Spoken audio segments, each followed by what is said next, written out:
Hello and welcome to Macro Bites, the economics and politics podcast from Aberdeen, hosted by me, Paul Diggle, and my colleague Luke Bartholomew, and we're both economists in the Research Institute here at Aberdeen. And today we have a very special guest on the podcast. Helen Thompson is a professor of political economy at the University of Cambridge. She's a columnist for The New Statesman. She was the co-host of the absolute must-listen podcast, Talking Politics, which was one of mine and Luke's all-time favourites. And earlier this year, she published a new book called Disorder: Hard Times in the 21st Century. And the book is about digging beyond surface explanations of recent political upheaval, things like Trump and Brexit and the perma-crisis of the past 15 years, which are the rise of populism, the wake of the financial crisis, a fraying global order, and instead gets to deeper structural explanations of our current political and economic juncture, things like the geopolitics of energy markets and how monetary policy and the design of the financial system have shaped our political world.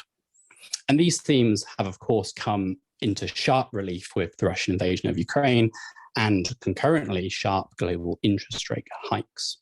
So we're absolutely delighted to have Helen on the show. So this is going to be part one of a two-part discussion with Helen, the first focusing on energy and the second on monetary policy. Professor Helen Thompson, welcome to the podcast. It's a pleasure to be here, Paul.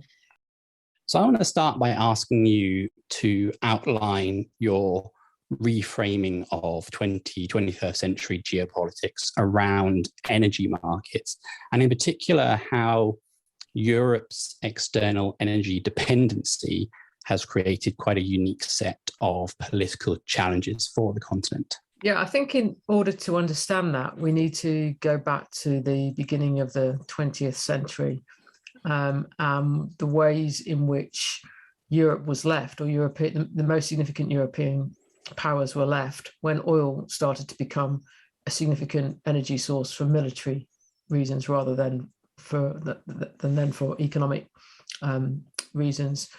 And this put the European powers at a very considerable disadvantage because only Austria had any, and it was landlocked. If you were Britain and you're beginning to see that an age of coal was coming to an end, not because coal was not going to be important as an energy source, but because oil was going to be the energy source that was decisive militarily, that was a big problem. And it meant that you were going to live in the shadow of the energy power of both the United States and Russia. And I don't think it's a coincidence that geopolitically that the 20th century ended up being dominated by those two states, obviously in the case of Russia becoming the Soviet Union.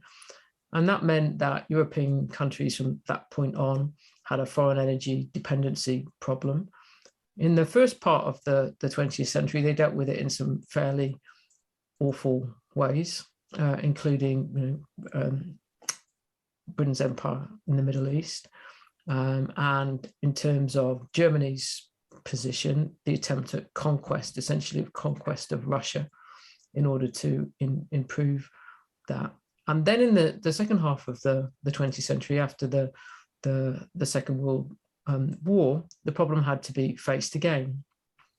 And actually, from the point of view of Western European countries, and ultimately from the point of view of Washington, there wasn't actually any escape from Britain carrying on as an imperial power in the Middle East, because Washington didn't want West European countries importing oil from the Soviet Union, nor did it want it importing oil from the Western Hemisphere, because Washington was sufficiently worried by that point about long-term supplies for itself. So that left Western European countries dependent on Middle Eastern oil, and Britain acting as the energy guarantor of that by virtue of its imperial power in the Middle East.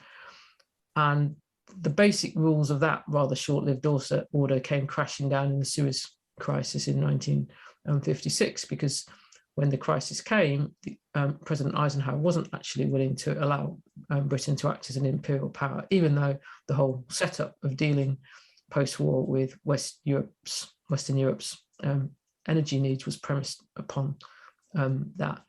So from that point on, we see that Western European countries continue with a Middle Eastern energy dependency, but they add to it through time, what starts off as a Soviet energy dependency and becomes a Russian energy dependency. Obviously, there's some variations around this, including the different attitude that different West European countries take to nuclear power ultimately.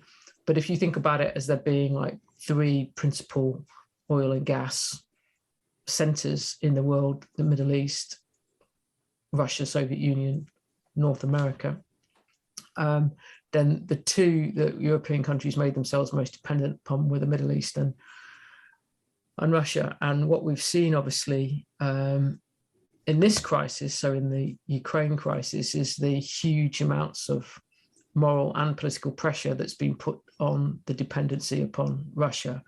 At the same time, I think we can also see how difficult it is for European countries to break that dependency. So Germany in particular has become the focus point of this external energy dependency, in particular the dependence on Russia.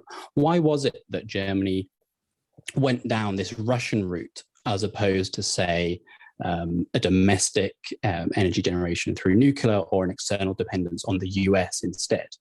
Well, I think there's several things that need unpacking here, Paul. The first is, I think, to see that if we look at the long course of history, so going back to the beginning of the 20th century where oil is concerned, that actually the periods in which Germany isn't dependent on peaceful trade with Russia stroke the Soviet Union for oil and gas are significantly fewer than the ones in which that Germany is. I think it's better to see the aberrations, which actually is the Nazi period and the first decade after the Second World War, prior to the Suez crisis, is interludes of very different kinds, radically different kinds.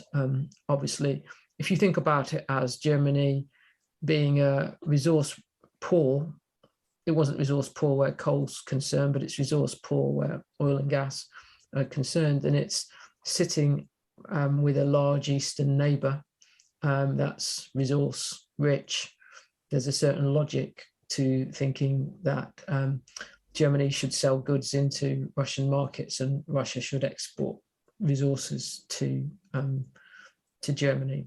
So I think that and I think some of the criticisms that are made about Germany's position, whilst I would make some of them myself, they also, though, you do have to take into account the pretty difficult predicament that Germany has been in this respect.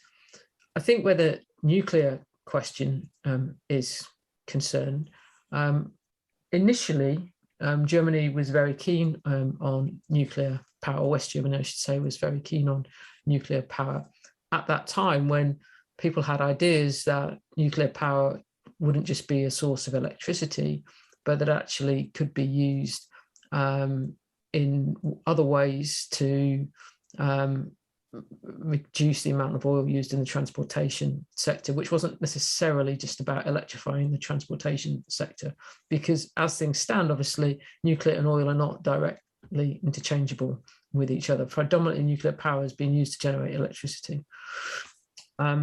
I think that what then happened in West Germany in the 1970s was that there was a big, not only environmental backlash against nuclear power, but also a democratic backlash against nuclear power. But because the German governing elite, if we can call it that, had to be so obsessed with energy security, because West Germany was in such a weak position, the approach to nuclear power was very technocratic.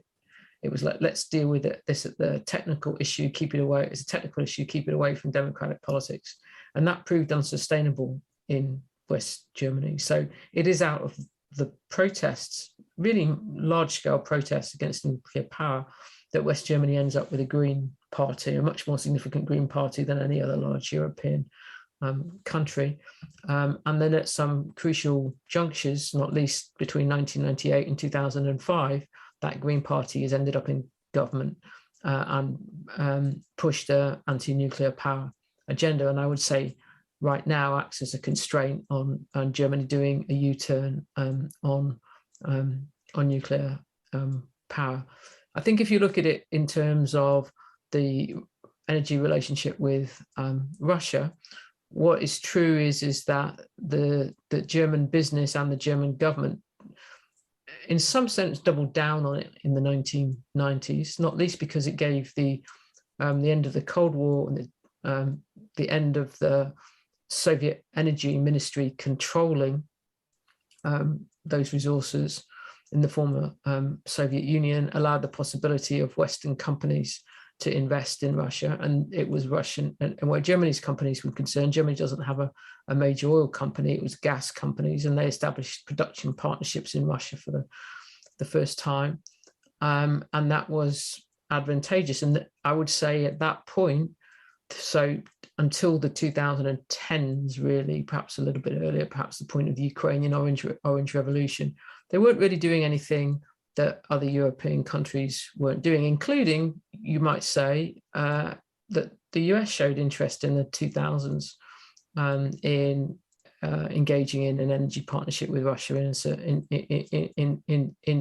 areas. The thing that makes a real difference, and that is why it's such a big part of my geopolitical story about the 2010s, is the American shale gas boom, because that means that there is an alternative for those European countries that really want an alternative to Russian energy imports. That means Poland and the Baltic states. And Germany rather makes a statement in not going down that road. I mean, to the point of not even being willing to build any liquid natural gas ports.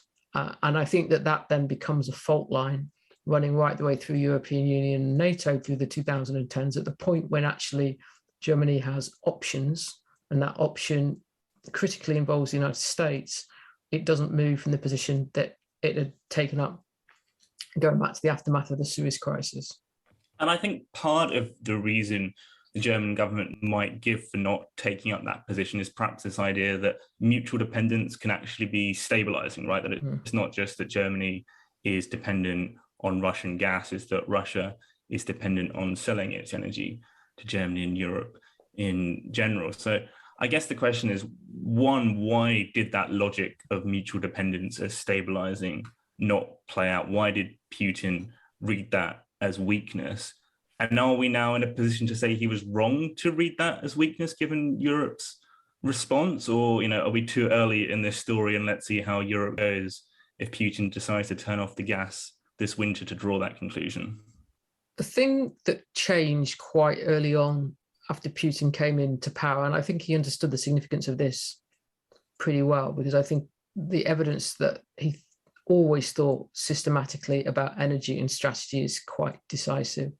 The thing that changed was China's growing oil consumption in particular, but then in the 2000s and then in the 2010s, rapidly growing gas consumption. And obviously it isn't just actually China, it's India too. So from a point, if you want to put a date on it, I would say it was the summer of 2000 or the late spring of 2003 when the Putin agrees with the Chinese government they're going to build an oil pipeline, is that Russia or Putin was building up Asian options, Asian markets for Russia too. Not to the point, I think, early on where they could have at all compensated for a serious loss of European markets. But we have seen, during the course of this war, that it is possible for China and India in particular to absorb quite a lot of the demand that would otherwise be lost. I mean, I think it's also important to see that actually countries haven't actually really reduced that much voluntarily the oil and gas that they're buying from Russia. So if you look at what's happening with oil, one way of describing it is just that the supply chains patterns are being reconfigured. So Russia, for instance, sells more crude oil to India.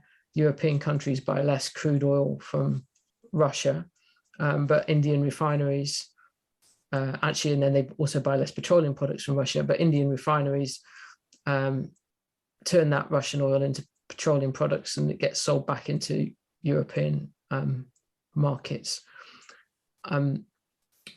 But I think that you might argue that Putin took more of a risk than he perhaps thought that he was in the way in which European governments would respond. But they haven't responded in ways that make it impossible for Putin to continue with this war. I would say quite the contrary to that. I think the other thing that was always in Putin's favor where gas was concerned, and this does focus on Germany, is that pipeline gas from Russia is a lot cheaper for Germany than seaborne gas. That would have been true even without the intensified competition from Asia for liquefied natural gas that we could see in action before the war even started, so in the second half of last year. Given the importance of gas to the German industry, having to absorb significantly higher gas costs because you're bringing it by sea rather than it coming through the pipelines from Russia is a significant economic blow to Germany. And I think if you look at the data that was out this morning on the German, what was a German trade deficit, we can see the consequences of much higher energy prices for the German economy.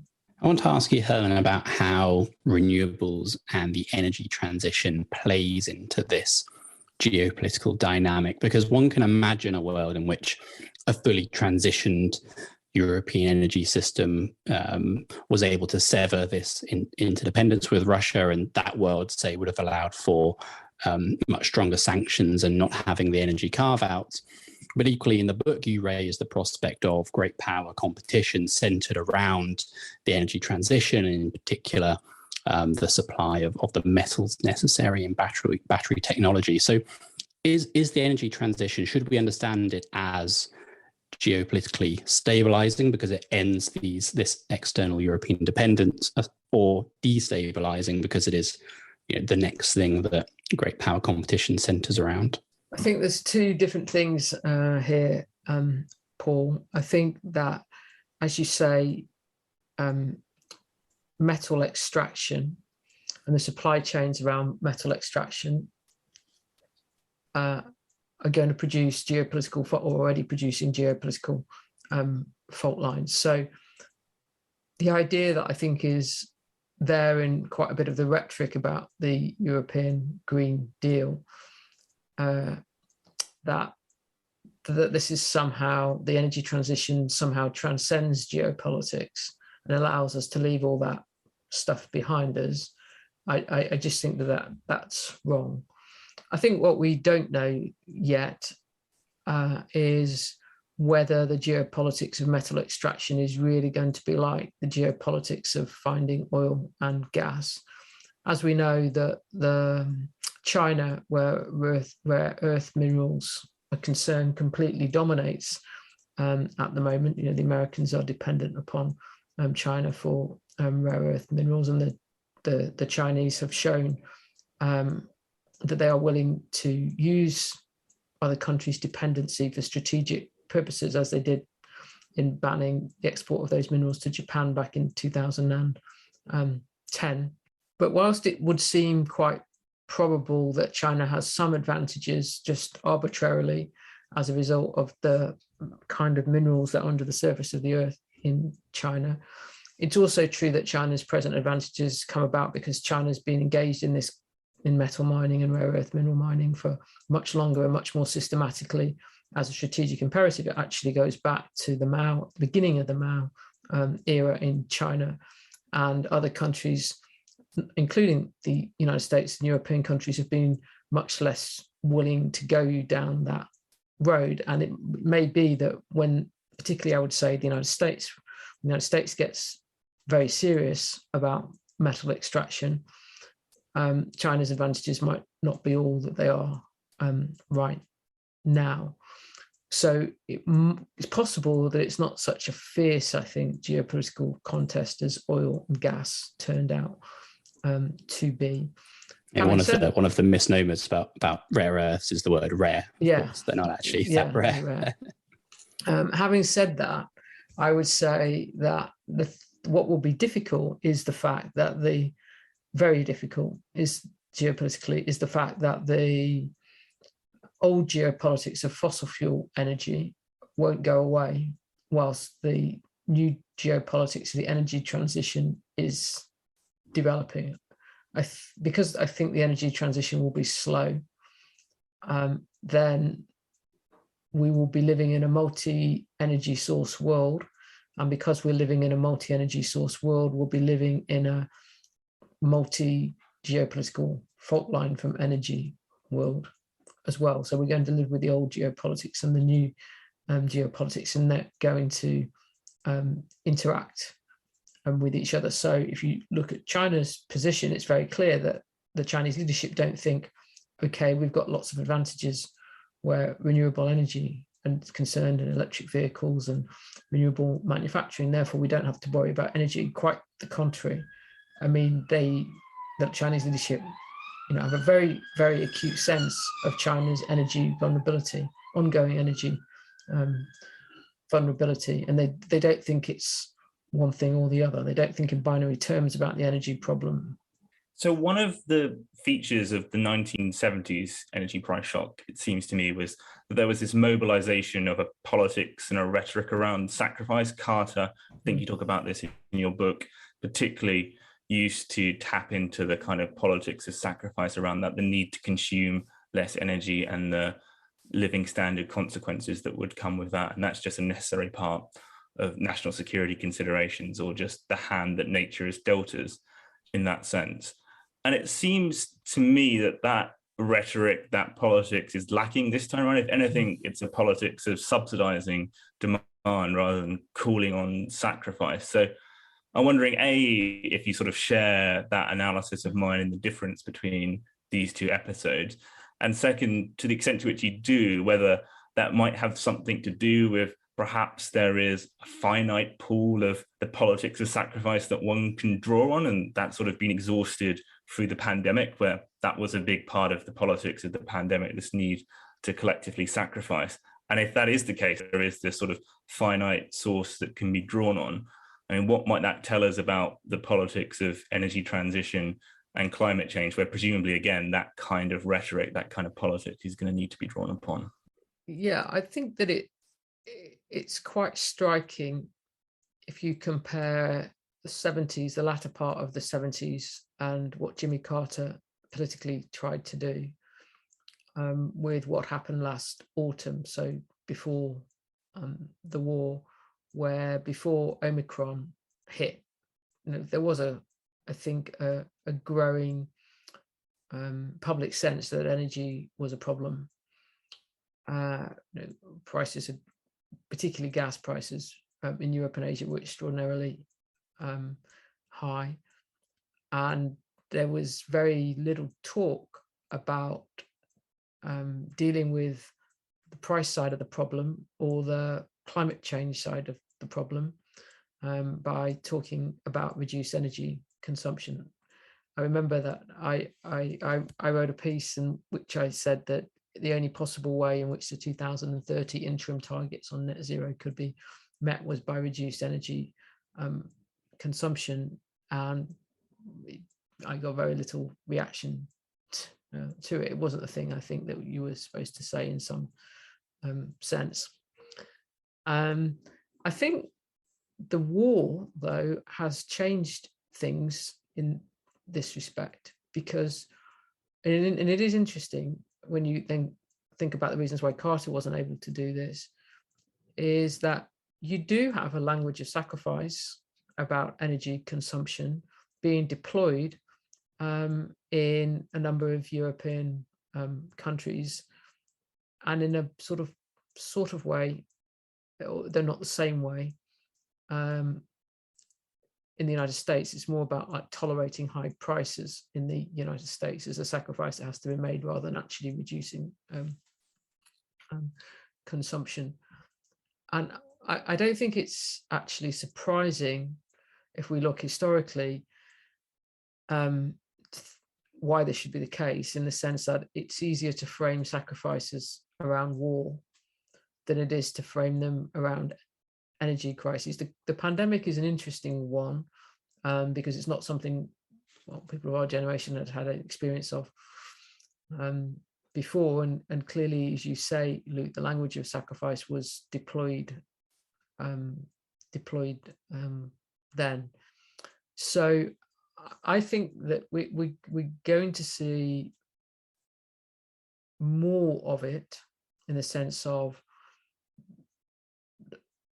it's going to be pretty difficult, I think, for European countries to get through the next 6 months without quite a number of appeals to people to use less energy, and perhaps when it really comes to it, some kind of rationing system if the war continues in its present form anyway. But whether that will be translatable into the broader energy questions and the climate questions, if and when the war comes to an end, I'm still a bit skeptical about that. I mean, I've got an open mind, because I do think that once energy gets into consciousness, that actually the language can change quite quickly. The other thing, though, I would throw in is that I think that the memory of what happened to Carter actually runs quite deep, even in the consciousness of politicians now who are, several generations on. And that I think the lesson that Western politicians took out of the Carter experience was never go there again. And they've had to go there again, or they're starting to have to go there again for these reasons: pandemic, war. But I still think that they're pretty, I guess, I'm talking to them, I don't know this, but they're pretty dubious, I would suspect, about the idea that you can repackage it into this is necessary for climate, or this is necessary because we're running into resource limits. And even recent precedent like the Gilets jaunes say aren't particularly promising in that regard, of course. Yeah. Professor Helen Thompson, that was a fascinating discussion. Thank you so much for joining us on Macro Bites. Next week, in part 2 of the podcast, we're going to discuss all things monetary policy with Professor Thompson.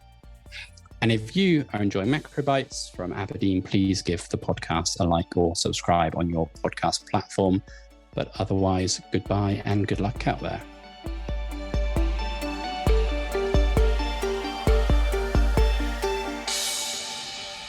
This podcast is provided for general information only and assumes a certain level of knowledge of financial markets. It is provided for informational purposes only and should not be considered as an offer, investment recommendation, or solicitation to deal in any of the investments or products mentioned herein, and does not constitute investment research. The views in this podcast are those of the contributors at the time of publication and do not necessarily reflect those of Aberdeen. The companies discussed in this podcast have been selected for illustrative purposes only, or to demonstrate our investment management style and not as an investment recommendation or indication of their future performance. The value of investments and the income from them can go down as well as up, and investors may get back less than the amount invested. Past performance is not a guide to future returns, return projections, or estimates, and provide no guarantee of future results.